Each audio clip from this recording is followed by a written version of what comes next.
pagi semuanya. Baik. Jadi siap kan? Lalu siapkan dulu ya. Sikat berdoa.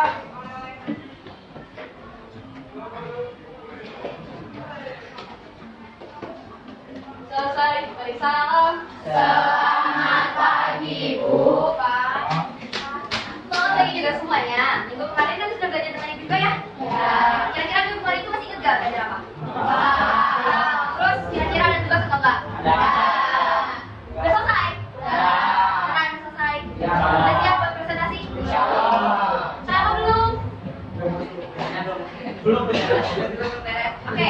Karena minggu kemarin kita udah belajar proposal. Nah, pada materi kali ini kita akan belajar kalian pernah ngasih kayak baca-baca cerita, baca-baca webpad, terus novel, pokoknya kayak cerita-cerita itu sering. Terus kira-kira nih, ada yang tahu nggak cerpen itu apa? Pernah dengar? Nah, cerpen itu apa sih? Terus kalau misalkan cerpen biasanya tuh kira-kira kalian pernah baca tentang apa aja?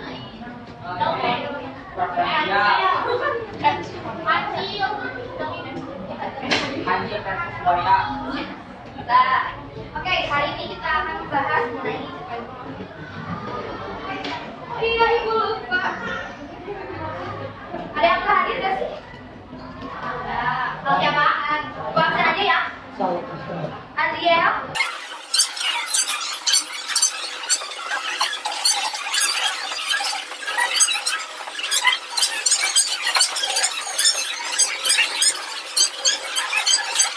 Cuma satu orang ya.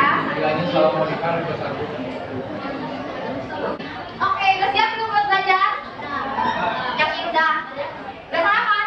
Belum. Kalau belum sarapan berarti belum siap. Kita tes dulu fokusnya ya. Sarapan dulu. Boleh dong. Kita tes dulu ke fokusan kalian. Jadi ibu punya games. Gamesnya itu sama nih. Kita tepuk ini sesuai beat. Nah, nanti pas ini sebutin nama kalian. Terus yang ini sebutin nama teman kalian. Nah, nanti kalau misalkan teman kalian yang disebut, kalian sebutin nama diri kalian dan temannya yang lain. Paham? Misalkan JH Cindy JH Cindy gitu. Jadi ke teman-teman jadi. Oh iya. Cobain dulu. Siap ya? Jadinya sesuai kebutuhan. Bareng-bareng. 1, 2, 3. JH Cindy JH anak.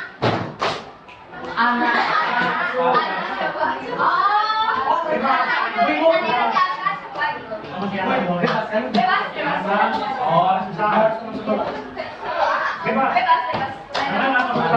Ya, konsentrasi ya. Konsentrasi dimulai. JH anak. Bagaimana kamu sarapannya teh? Sekali lagi ya, konsentrasi dimulai. JH anak.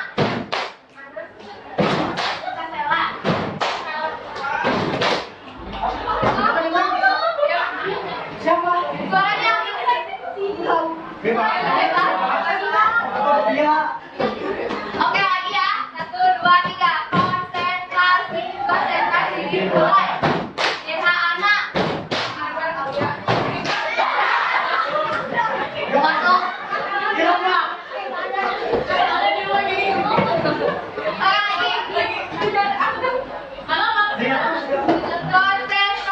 Konsentrasi dimulai. JH Gesa.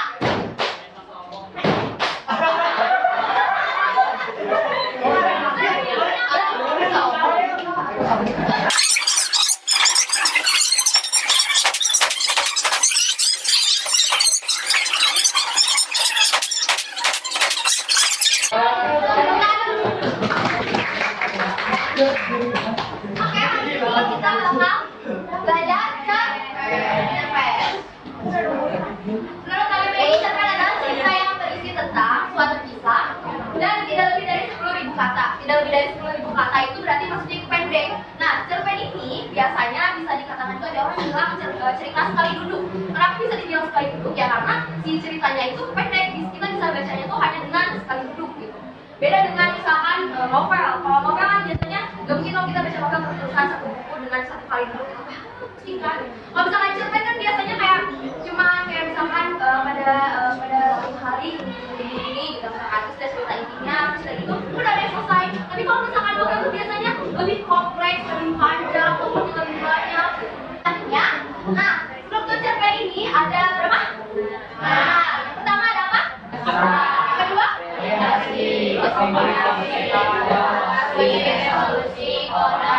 Nah, yang pertama ini abstrak. Abstrak ini biasanya menceritakan awalnya gitu, pada mulanya, terus menjelaskan secara luas, secara umum memperkenalkan. Biasanya di abstrak ini kayak ada pengenalan tokoh, pengenalan latar, pengenalan suasana.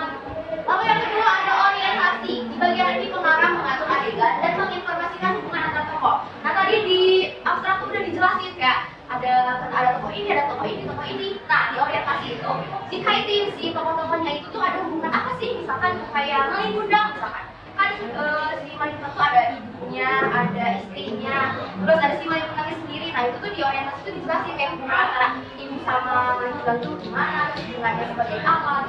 Lalu yang ketiga ada komunikasi. Nah biasanya komunikasi ini urutan kejadian atau peristiwa. Dari misalkan si Malin Kundang yang tadinya anak baik-baik terus tiba-tiba merantau, setelah merantau balik lagi, terus dia jadi apa? Durhaka gitu Pak ibunya. Lalu evaluasi. Nah evaluasi dalam cerpen ini merupakan bagian yang menceritakan klimaks permasalahan dalam cerita.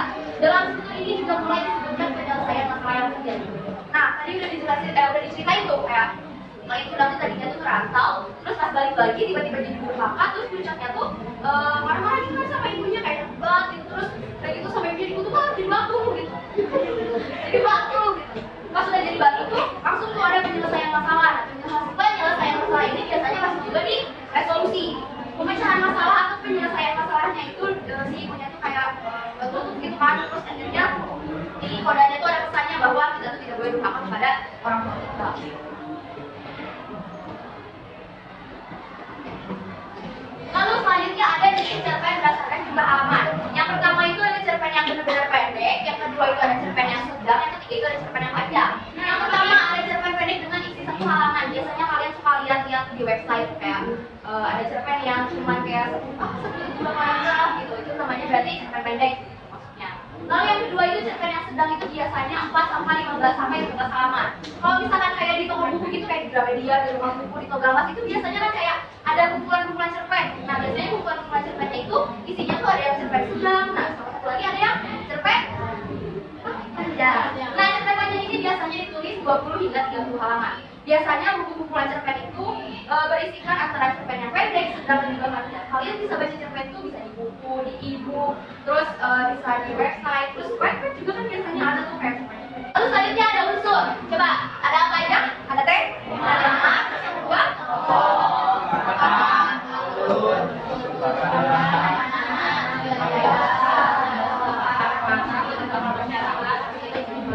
nah, mulai dari sini kalian harus mulai ingat-ingat apa yang ada di depan. Itu kata kuncinya. Harus ingat-ingat apa yang ada di depan. Nah, biar lebih ingat lagi, jelasin. Yang pertama itu ada tema. Kalian pasti udah nggak asing sama yang namanya tema, ya kan? Kayak di puisi suka ada tema, di dongeng suka ada tema, drama suka ada tema. Nah, tema ini biasanya misalkan kayak temanya tuh tentang orang tua, atau misalkan tentang sekolah, tentang pendidikan. Lalu yang kedua itu ada tokoh dan penokohan. Ada atau nggak perbedaan tokoh sama penokohan apa? Tokoh orangnya, kalau penokohan. Betul. Kalau tokoh itu orangnya, kalau penokohan itu biasanya wataknya atau sifatnya. Kalau sifat-sifat orang tuh ada yang gimana sih? Ada yang berkenalan, ada yang berkenalan, ada yang sulit, ada yang berkenalan. Sama lagi ada yang apa? Dari T.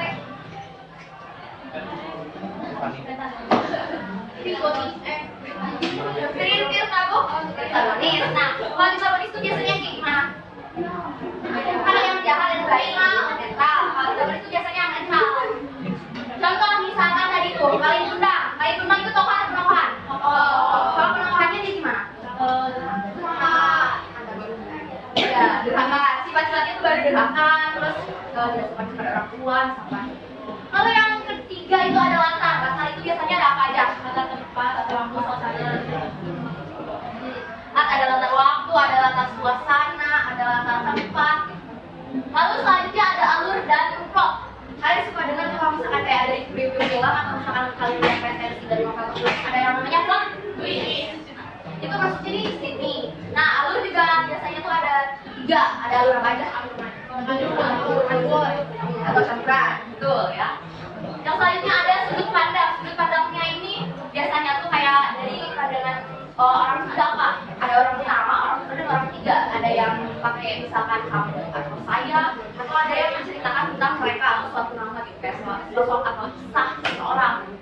Lalu selanjutnya ada amanat. Amanat ini biasanya ya udah tahu ya kalau amanat itu apa, kayak pesan, terus nilai yang terkandung, terus kayak apa yang mengandung makna apa gitu. Lalu selanjutnya ada gaya bahasa. Nah, gaya bahasa ini sebenarnya masih masuk ke dalam sudut pandang karena gaya bahasa itu berkaitan dengan yang ingin disampaikan oleh penulis dan bagaimana sih seorang penulis itu menyampaikan apa yang ingin disampaikannya. Misalkan ada orang yang gaya bahasanya tuh kalau diceritain kayak mengandung banyak diksi, mengandung banyak kata-kata yang persuasif atau mengandung kata-kata yang sama, itu juga termasuk dengan gaya bahasa. Lalu selanjutnya nih, yang tidak ada unsur yang terakhir, ini tuh masuk ke dalam unsur eksistensi. Nah, yang tadi yang 1, 2, 3, 4, 5, 6, 7 itu maksudnya unsur apa? Unsur eksistensi itu apa sih? Yang ada di dalam gitu ya, yang mempengaruhi si cerita itu dibuat, tapi dari unsur yang di dalam. Kalau misalkan yang ketiga ini yang tidak ada unsur terakhir, ini tuh namanya tuh unsur ekstrinsik. Unsur ekstrinsik itu berarti unsur yang mempengaruhi dari luar. Biasanya tuh ada latar belakang pengarang, latar belakang masyarakat, dan juga nilai kehidupan. Apa sih latar belakang pengarang tuh? Nah, biasanya latar belakang pengarang tuh alasan atau apa yang mendasari si penulis tersebut atau si pengarang tersebut menulis cerita itu. Misalkan ibu mau nulis cerita tentang selama ibu magang di sini, tapi mengandung unsur fiksi, misalkan ibu ngajar juga Meteor Jago gitu. Terus nanti dari latar belakang pengarangnya itu apa yang mendasari ibu untuk menulis cerita seperti itu gitu. Tiba-tiba ngajar terus ibu berpikir itu apa itu alasannya? Nah, itu maksudnya tuh kayak latar belakang pengarangnya. Karena kalau cerpen itu semana suka kan, gimana kita tuh ya gimana aku ya gitu kan. Terus dari itu yang keduanya itu ada latar belakang masyarakat. Nah, latar belakang masyarakatnya tuh kayak misalkan masyarakat sekitarnya tuh kayak gimana gitu sih, lingkungannya gimana, suasananya gimana. Nah, biasanya tuh mempengaruhi si pengarang juga untuk menulis cerpen tersebut. Lalu yang terakhir ada nilai-nilai kehidupan. Nilai-nilai kehidupan itu biasanya dapat mempengaruhi si pengarangnya sendiri. Atau mempengaruhi karena nilai-nilai kehidupan itu yang bisa diambil oleh pengarang untuk mendasari dia menulis atau menyampaikan si cerita tersebut. Yang pertama ada kebahasaan. Mengandung kalimat bermakna lampau. Lampau itu apa sih? Selalu, biasanya kayak kemarin, terus minggu lalu, pada zaman dahulu. Nah, itu berarti lampau. Lalu yang kedua itu menyatakan urutan waktu. Menyatakan urutan waktu dengan konjungsi yang kronologis. Kalau urutan waktu itu misalkan kayak kemudian, setelah itu, sebelum itu juga bisa, tapi kalau sebelum itu maksudnya adalah lampau. Nah, itu pun termasuk dalam urutan waktu dengan konjungsi kronologis. Konjungsi kronologis itu biasanya berkaitan juga dengan alur yang mau dipakai. Kalau misalnya alurnya maju ya berarti pakai setelah itu. Kalau misalkan alurnya mundur, nggak mungkin dong kayak pakai sebelum itu, kemarin. Kalau misalkan alurnya mundur baru pakai kayak gitu. Lalu selanjutnya yang ketiga menggunakan kata kerja verba yang mengandung tindakan. Yang mengandung tindakan itu misalkan mengambil, terus mencolek, atau membunuh. Lalu yang keempat itu menggunakan kalimat tak langsung. Kalimat tak langsung ini seperti menanyakan, mengungkapkan, mengatakan bahwa, serta ada kalimat langsung yang berupa percakapan antara tokoh dengan tanda kutip. Gimana sih ngebedain kalimat yang tidak langsung sama kalimat langsung? Gampang, kalau misalkan kalimat langsung tuh kan udah juga langsung ya, berarti tektokan gitu, dialog, ada dialog. Berarti kalau misalkan dialog itu mau di drama, mau di cerpen, mau di dongeng, biasanya ada tanda kutip. Kalau misalkan tidak langsung, ya udah kayak misalkan nih si penulisnya atau si pengarangnya itu mengungkapkannya itu dia mengungkapkan bahwa si Kancil itu anak yang nakal misalkan. Nah, itu dari kalimat tidak langsung. Tapi kalau misalkan kalimat langsungnya bentuknya kayak gini, Kancil kamu anak yang nakal. Nah, kayak gitu. Dan biasanya tuh dikutip sama kutip. Coba dulu guys. Lalu yang selanjutnya ada fungsi. Nah, kalian harus ingat-ingat nih, ada rekreatif, estetis, moralitas, didaktif, dan religiusitas. Yang pertama ada rekreatif. Rekreatif itu biasanya menghibur. Nih, kata kuncinya udah dijelasin ya. Rekreatif itu menghibur. Artinya itu bisa berupa membawa kesenangan, membawa hiburan, membawa perasaan yang bahagia ketika kita membaca cerpen. Lalu yang kedua ada fungsi estetis atau keindahan. Biasanya fungsi estetis atau keindahan ini si cerpen-cerpennya itu mengandung diksi-diksi atau kata-kata hiasan yang indah. Lalu yang ketiga ada moralitas atau nilai-nilai kehidupan. Nilai-nilai kehidupan atau orang ini yang tadi sudah termasuk dalam musuh juga, biasanya itu mengandung atau memiliki fungsi sebagai kayak tahu gitu apa yang disampaikan polisi nilai apa yang terkandung dalam cerpen itu. Dan dari kita tahu nilai-nilai kehidupan itu, kita tuh bisa menjadi teladan itu berkaitan dengan religiusitas. Itu tuh religiusitas itu biasanya berkaitan dengan agama. Lalu yang keempat itu ada didaktif. Didaktif itu artinya mengarahkan atau mendidik. Artinya itu sebenarnya berkaitan ya antara moralitas didaktif dan religius. Ini kayak nyari kata gitu loh, kayak nyari kata yang makanya tadi aku bilang ya kalian ingat-ingat kata-kata yang ada di sepeda aja. Nah, nanti dicari di sini, kemudian ada di sini nih. Nah, di sini. Kemudian kalau di sini, nanti kalian cari kata-katanya. Nanti kalau yang udah selesai langsung kasih tangan ya. Soalnya ibu nggak bisa lihat, saya langsung mau ibu. Ya, sama. Ibu, itu ada waktunya 5 menit. Kurang nanti nih.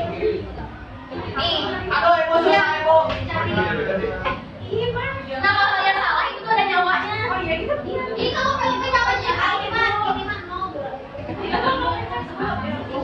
Mana ya?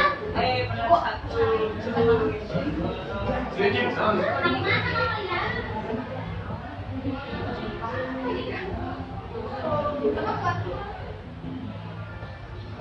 Ih, enggak, saya tidak pernahnya. Enggak.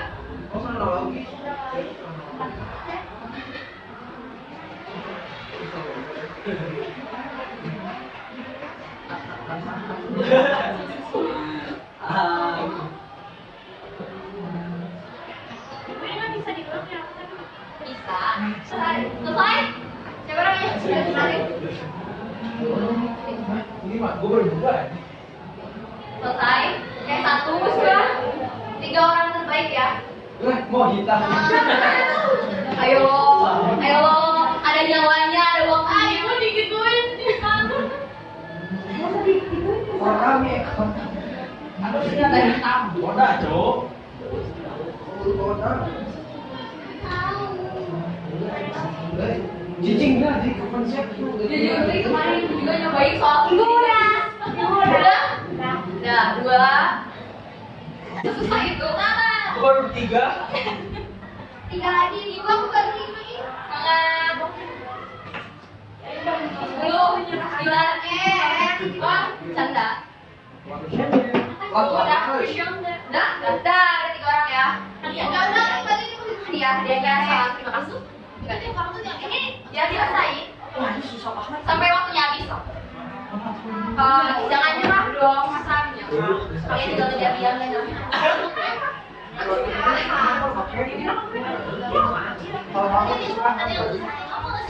Itu tuh kalau ada yang ini, ada yang yellow gitu loh. Ya, apa? Dia sih kata-katanya ada yang yellow. Kalau nggak salah diacak ya? Ya. Masih nggak bisa dipercaya. Masih sekolah kan kalian? Itu nama terakhir di sini. Apa? Itu nama udah. Yaudah, sama 5 orang. Aku udah nyarinya lagi. Siapa? Ih, tadi yang tulis udah. Tadi kamu? Najma. Udah ya, udah 5 orang. Sisanya nanti kalian terakhir. Tinggal kalian menunggu sampai detik-detik terakhir. Kayaknya mobil. Cuman itu di kelas. Aduh, 2 lagi euy. Ada yang waktunya masih banyak nggak? Gua 3 lagi. Berapa menit lagi Kak? Sampai sisa 3. Nggak apa-apa.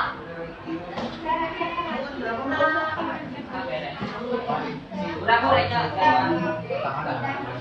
Nih.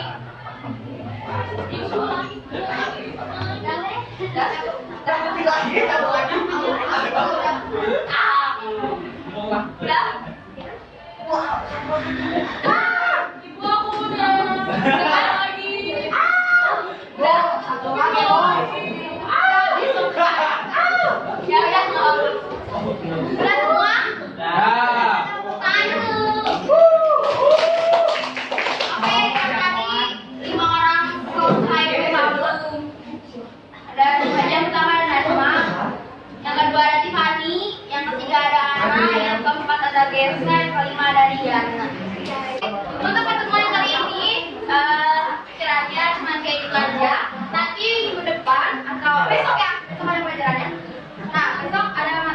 Ya aku kan kuliah. Besok ada mata pelajarannya lagi, ketemu lagi sama ibu. Nanti kalian bakalan ada sedikit penugasan. Ini kan cuma kayak refreshing doang tuh, mengingat kembali dari apa yang udah dijelasin. Nanti penugasannya besok, ibu bakal siapin lagi game sama tugas yang seru. Seru kan? Pembelajaran untuk hari ini cukup sampai di sini aja. Ibu mohon maaf apabila ada kesalahan atau kekurangan. Semoga apa yang ibu sampaikan mudah-mudahan dapat menambah ilmu dan juga pengetahuan kalian. Amin. Terus apa lagi? Udah. Assalamualaikum warahmatullahi wabarakatuh. Terima kasih.